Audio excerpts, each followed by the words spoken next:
کیوں کہہ دیا سارے جہان؟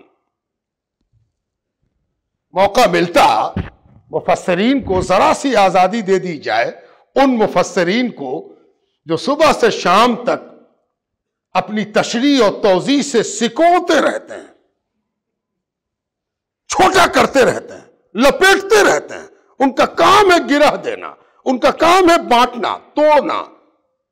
ان کو اگر موقع دے دیا جائے تو اس تفسیر کی بھی وہ نوعیت پیش کریں کہ سرکار دو عالم کو محدود کر دیں رحمت للمسلمین، اور وہ بھی کرتے تو ایک بڑا کام ہوگا۔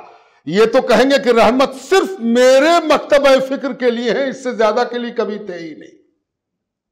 یہ مکتبہ فکر کا جو جھگڑا ہے، اس جھگڑے نے قرآن کی صحیح تفسیر کے راہ میں صد اور رکاوٹ پیدا کی ہے۔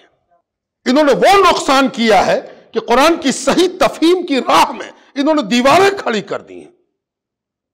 اتنا بڑا قصور ہے، اتنا بڑا گناہ ہے یہ، اور اس گناہ کو اب دنیا جھیل رہی ہے۔ اسلام کی وہ تصویر جب اسلام اس دنیا میں آیا اور اس وقت کے جو کام کرنے کا انداز تھا،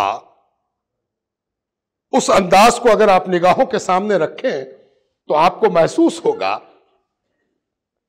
کہ سرکار دو عالم صلی اللہ علیہ وسلم نے کب صرف مسلمانوں کو خطاب کیا؟ سرکار دو عالم کا خطاب تو ان سے تھا جو جانتے نہیں تھے کہ اسلام کیا ہے،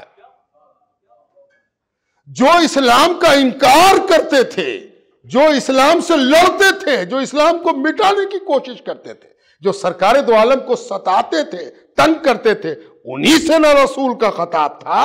تو یہ خطاب غیروں سے گناہ کب سے ہو گیا؟ اور جس سے آپ کو خطاب کرنا، جس سے آپ کو بات کرنی ہے، اس کے خلاف اگر آپ اپنا دروازہ بند کر لیجئے تو بات کس سے کیجئے گا؟ کس سے بات کرنا چاہتے ہیں آپ؟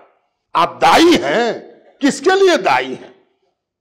ایک زمانے میں ایک مکتبہ فکر پر یہ الزام لگتا تھا کہ وہ تبلیغ کرتا ہے تو اپنے ہی پر۔ ارے یہی کام تو سب کر رہے ہیں، سب کا نشانہ اپنا ہی ہے، کسی نے دوسرے کو مخاطب ہی نہیں کیا، اور نہ مخاطب کرنے کا موقع نکالا، نہ جواز پیدا کیا، بلکہ پیدا جواز کے گلے گھونٹ دیے کہ بھائی یہ کیسے ہوگا، یہ کیسے بات کی جا سکتی، یہ تو بات ہو نہیں سکتی، ان سے ہم کیسے بات کریں گے، ان سے ہم کیسے ملیں؟ ارے فلاں کے ساتھ تم بیٹھ گئے، اچھا تو فلاں بیٹھا ہوا تھا وہاں، اچھا تو فلاں بھی بغل میں کھڑا تھا۔ اللہ اللہ، یہ تو نبی کی سیرت کیسے پڑھتے ہوں گے جب سامنے ابو لہب ہوتا ہوگا، دائیں ابو لہب ہوتا ہوگا، اور بائیں ابو جہل ہوتا ہوگا، اور عتبہ اور شیبہ ہوتے ہوں گے، وہاں کیا حال ہوگا ان کا؟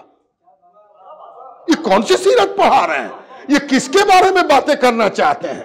یہ کون ہیں جو رسول اللہ صلی اللہ علیہ وسلم کی زندگی کو اپنی متعصبانہ فکر سے اور اپنی متشددانہ انداز افکار و خیالات سے سیرت کو قطر بیوت سے گزارنا چاہتے ہیں؟ معاذ اللہ، یہ بہت بڑا گناہ ہے۔